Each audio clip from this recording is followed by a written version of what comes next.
Bismillahirrahmanirrahim. Assalamualaikum warahmatullahi wabarakatuh.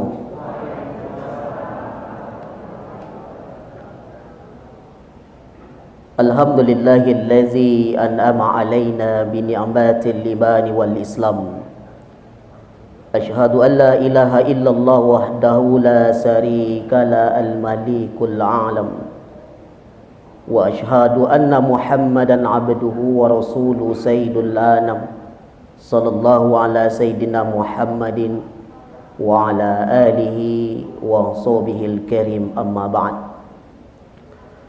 Faqala Allah ta'ala fil Qur'anil Karim, na'udzu billahi minasy syaithanir rajim. Bismillahirrahmanirrahim.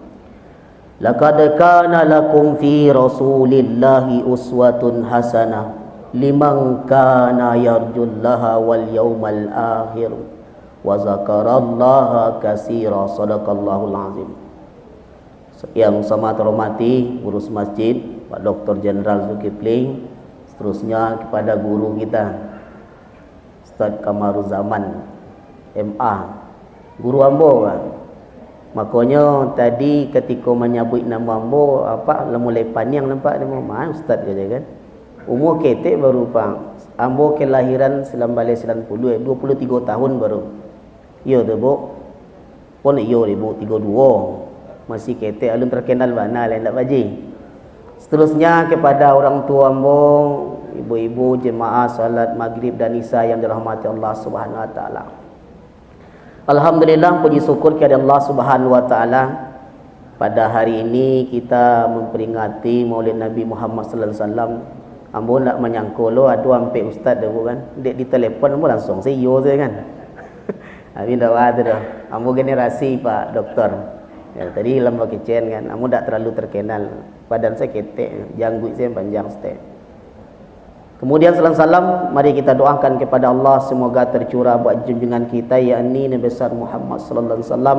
Allahumma shalli ala Muhammad wa ala ali Muhammad.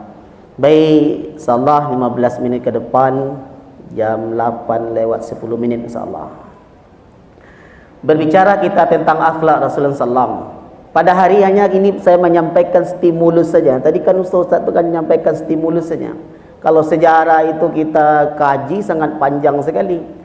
Makanya Bapak Ibu, kita tidak akan pernah tersentuh siapa sebenarnya Nabi Muhammad SAW itu. Dengan memperingati Maulid Nabi itu kan stimulus. Makanya dalam kurikulum Merdeka itu semua soal kan pakai stimulus. Makanya Bapak Ibu, pada kesempatan malam yang berbahagia ini ada sebuah buku yang nama judul bukunya itu adalah Sirah Nabawiyah. Bacalah. Ambo yakin Bapak Ibu beko kalau membaca buku itu menangis mah. Nabi Ibrahim itu Bapak Ibu dia tidak bisa dibakar selama 40 hari 40 malam. Dahsyat itu. Maka dengan mukjizat yang Allah berikan kepada Nabi Ibrahim alaihissalam, dengan itulah umatnya beriman kepada Allah Subhanahu wa taala. Yang kedua, Nabi Musa alaihissalam. Nabi Musa diberi mukjizat oleh Allah Subhanahu wa taala adalah tongkatnya bisa menjadi ular. Dengan mukjizat itulah umatnya beriman kepada Allah Subhanahu wa taala. Terakhir, Nabi Isa alaihissalam. Nabi Isa bisa menghidupkan orang mati, itu terbukti dalam sejarah. Pernah umatnya bertanya kepada Nabi Isa alaihissalam, "Ya Isa, kalau memang Tuhanmu itu ada, maka hidupkanlah orang yang sudah mati." Itu 100 tahun Pak Didin mati. Dengan doa keyakinan akhirnya hidup. Dengan itulah umatnya beriman kepada Allah Subhanahu wa taala. Lalu Nabi apa? Nabi Muhammad, mukjizat yang paling besar adalah akhlaknya. Ini dia. Dengan apa orang beriman? Dengan akhlak Nabi Muhammad sallallahu alaihi wasallam. Bukan Nabi Muhammad itu tidak menguasai mukjizat, bahkan Nabi Muhammad itu menguasai seluruh mukjizat mulai dari Nabi Adam sampai ke Nabi Isa. Tapi mukjizat yang paling besar yang dimiliki oleh Nabi Muhammad SAW adalah akhlak. Kini ko wana yang kurang kan, kalau di pendidikan di alien namakan pendidikan berkarakter. Kalau ada anak generasi awak ndak bakal akhlak kedua mau itu. Tuh. Yang pertama, makanya disampaikan, laqad kana lakum fi Rasulillah uswatun hasanah, itu sungguh telah ada pada diri Rasulullah SAW itu suri tauladan yang baik bagimu. Lam itu lam taukid, qad itu taukid, berartilah sewananya. Tapi awak kan nindak kan? Nah, itu dia. Sejauh manalah kita itu? Tadi saya sampaikan stimulus. Kembalilah kita, kalau memang umat Islam itu ingin maju, kembalilah ke bagaimana Rasulullah SAW. Lalu apa hal yang menarik, Pak? Tadi disampaikan oleh guru kita. Yang menarik itu, Bapak, dengan akhlak inilah kita akan dimasukkan ke dalam surganya Allah SWT. Dengan akhlak ini juga yang akan memasukkan kita ke dalam nerakanya Allah SWT. Contoh, ada seorang perempuan yang soleha, rajin salat, rajin tahajud, rajin sedoeh. Masuklah kucing. Lai tahu Pak kucing, ibu kucing. Masuk kucing ke rumah, nyo ambil lah ikan, nyo makan, nyo larian, nyo kaja kucing tu Pak, nyo kabek sampai mati, lalu dikabarkan masuk neraka. Coba bayangan tu. Sembayang lai rajin ke masjid, tapi perangai itu tak kau orang lah. Kau kucing. So, lagi sebuah contoh, dengan akhlaklah maka kita tidak akan pernah masuk dengan amalan kita ke dalam surganya Allah Subhanahu wa taala. Yang memasukkan kita nanti ke dalam surganya adalah akhlak awak tu, perangai awak. Contoh seorang pelacur berjalan di padang pasir, nampaklah seekor anjing, dia masuk ke dalam sebuah lubang sumur, akhirnya diselamatkanlah seekor anjing itu. Akhirnya apa terjadi? Perempuan ini dikabarkan masuk surga. Tapi kau jangan salah paham lo, itu kan melacur siapa bosan dulu ustaz. Dah, ini lah bertobat mah. Coba bayangkan tuh dengan akhlak. Nabi Muhammad tu nyurang sama rata sih, bu. Orang yang jahit elok ya, jo tetangga elok ya, jo keluarga elok lo. Contoh, bu. Nabi sedang jalan, ada lantai 2 pada waktu itu lewat, dilemparlah dengan tai onta itu. Dahsyat, yang harga 50 juta tadi Ustaz 50 juta itu. Kecek Nabi. Kau ala bantu lain lo hitam-hitam ni mah aja kan. Cuma dia buat. Itu dengan tai onta. Akhirnya apa lagi yang terjadi? Jalan lagi dilempar, Nabi senyum. Jangan. Awak saya sekecil hitam kaliang orang menangi. Lama lawan. Capek mana emosi, capek na marah. Nabi tiu status ya, yang contoh lah itu Nabi ya. Kalau tidak sampai 125 jadi penol kan. Akhirnya apa yang terjadi? Karena baiknya akhlak Rasulullah SAW, dia tidak pernah membalas apapun kejahatan yang pernah dilakukan, yang diberikan oleh orang kepada dirinya. Akhirnya sakitnya. Ikut orang bukan Islam, Pak. Siapa yang pertama menjadi Nabi? Cubalah awak. Tuh tetangga sebelah tu mati selanya. Kan ikut kan. Kan lama sampai ke sama ustaz, kalau ada tetangga yang tak jahit kawak, bu, balilah daging agak 1 kilo di pasar. Jangan kenyojian kampung. Bali 1 kilo, dibuatlah boleh daging. Kalau tak cukup nanti kuah siapa banyak, ajin saya kuah dia nyong. Mudi itu awak kan kita lawan. Akhirnya apa? Orang non-Islam itu masuk dia ke agama Allah Subhanahu wa taala. Asyhadu an la ilaha illallah. Tuh. Lara. Boleh. Yang kedua, ketika Nabi hijrah ke Taif, apa yang terjadi?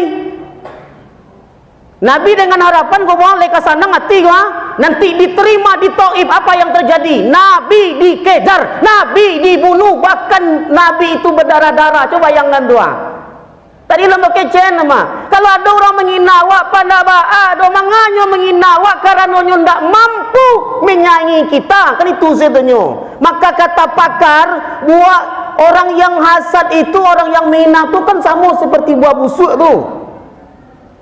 Nak kalah mu tu lain, yang camel-camel lebih di dunia buah busuk kena mu ndak diunjangnya jatuh je tanya. Pengaruh lawan buah busuk yang camel lain. Kurang kare wak kare lo. Pantang lo kalah, dan pantang lo kalah ni ustaz, dan kalah le podo zina namu le. Kan ikut nak benar nak bayi celah Dibunuh. Lalu datang malaikat malakul jabal, malaikat penduduk bukit pada waktu itu. Wahai Rasul, itu penduduk Taif sangat luar biasa lagi.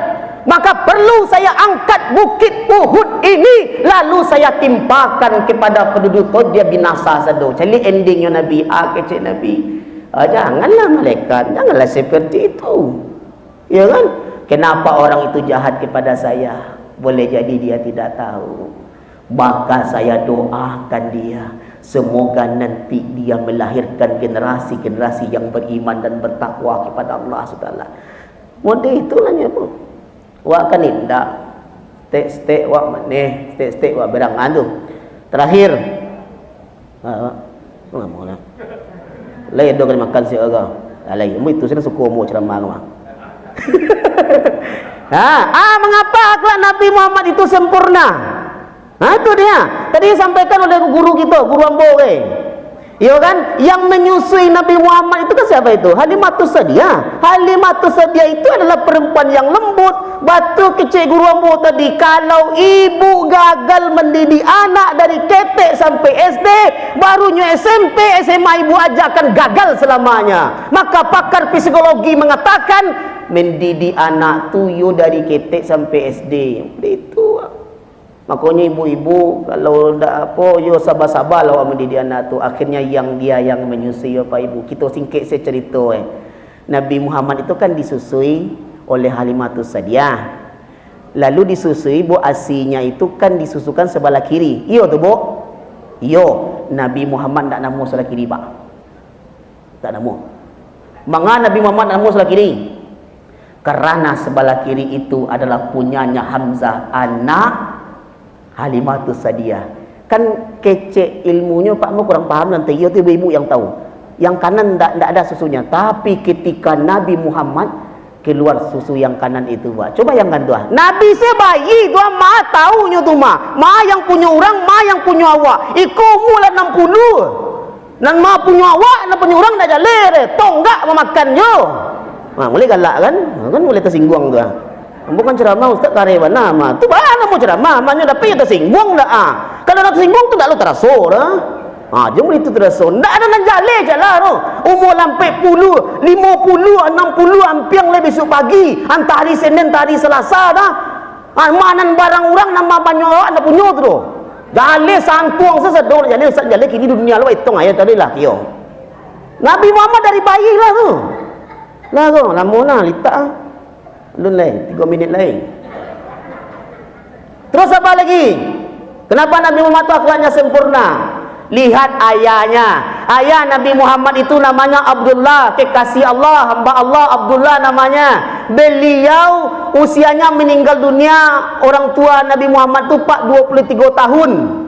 2 tahun istrinya Aminah itu mengandung 2 bulan. Nabi Muhammad ayahnya itu sudah meninggal dunia 23. Timbullah pemeo di masyarakat awak. Ayo Ustaz, orang elok tu capek mati Ustaz. Itu pemeo saya dapat tu tak ada dalil tahu bodoh kan. 23. Bukan yang tu apa yang datang 60 kau ndak elok kau salah faham lah kan. Elok kan. 23. Makanya bibit itu yang penting. Maka disulbi Abdullah tu lah nampak elok soleh ayahnya. Orang tuanya Aminah jujur, model itu. Makanya ibu mencari kan apa kan tak usah diperbaiki lagi. Kau mencari ulang dari awal dia jadi bini baru. Kau dah, janganlah seperti itu. Aku cik ustaz apa kan dah. Makanya apa? Kalau kau memperbaiki generasi nanti apa? Kalau ibu mencari menantu tanya dulu lagi solehnya. Kau ndak kalau nyo dokter, kalau nyo pejabat beraliknya seminggu. Kalau ustaz imam di masjid saya berdoa saya. Bacalah surah Zumar itu. Menantu soleh akan bisa memasukkan mertuanya, orang tuanya dalam surga. Contohnya Ashabul Kahfi. Lain kenal Pak Ashabul Kahfi? Lain. Santiang Pak Mahmud kenal lah. Ashabul Kahfi pemuda yang soleh Pak. Jangankan orang tuanya, anjingnya saja masuk surga Pak. Iya tu Bu? Ini santai Bu pada Mbo ya. Lama. Makanya orang tua yang penting lu akhlak itu. Mimpi kita kalau awak ndak elok akan melahirkan generasi yang elok. Nabi seperti itu. Terakhir, apa yang ditunggu gua? Lemah lembut. Ambo cik saya contoh bu, kat isteri. Nabi Muhammad tu elok. Pas Nabi Muhammad tu pergi dakwah, pulang tengah malam bu. Ditokok pintu, kiranya isteri nak jaga lah. Akhirnya Nabi tidur di luar bah. Tidur di luar. Itu. Apa indah? Guru bawa kunci di rumah dua. Besok bawa kunci dua kalau apa keluar meninggal ibu. Kan pak pulang jam 2 malam tu, abang bawa kunci ya? Kunci Honda. Kan tak? Ditokok-tokok dikuncang-kuncang Oi, jago Alah siap timur dalam. Mengasih rumah lalu kalaluk kan indak begitu lembut lo. Dahsyat Nabi Muhammad tu. Tak mana tu kan. Lalu Nabi pulang, layado yang kadi makan isteriku. Dah ada kita puasa. Ambo puasa. Macam itu. Dahsyat kan? Terakhir, lalu terakhir tadi, Pak Jenderal laki-laki yang berempat. Nabi dapat makanan tetangga, bu. Isteri Nabi dapat makanan di sebelah tetangga, lalu ditunggunya Rasul. Ditunggu Rasul untuk makan bersama. Tahu tak ibu Nabi puasa? Lalu ditunggunya tiba di rumah, ya Rasul, mari kita makan bersama. Akhirnya apa, bu? Dibatalkan puasa Nabi. Dibatalkan demi isteri. Awak kan indah. Lah payah bini menunggu makan di rumah. Tadi ambo makan di Labuan Ombak dia.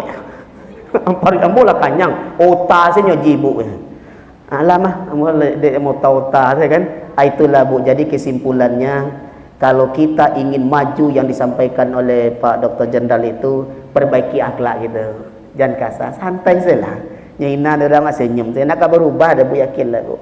Ya kan? Kalau ndak kita tidak akan pernah berubah. Kenapa orang lari ke Islam itu? Karena kita kadang-kala terlalu banyak emosi. 1/3, 2/3 dunia ini dulu dikuasai oleh Islam. Itu saja yang dapat saya sampaikan. Terima kasih atas perhatian. Mohon maaf atas segala kekurangan. Kalau ada sumur di ladang, bolehlah kita menumpang mandi. Kalau tidak ada sumur di ladang, tidak usah saya mandi-mandi. Kalau ada umur panjang, bolehlah kita berjumpa lagi. Burung irian, burung cendrawasih. Cukup sekian, terima kasih. Wassalamualaikum warahmatullahi wabarakatuh.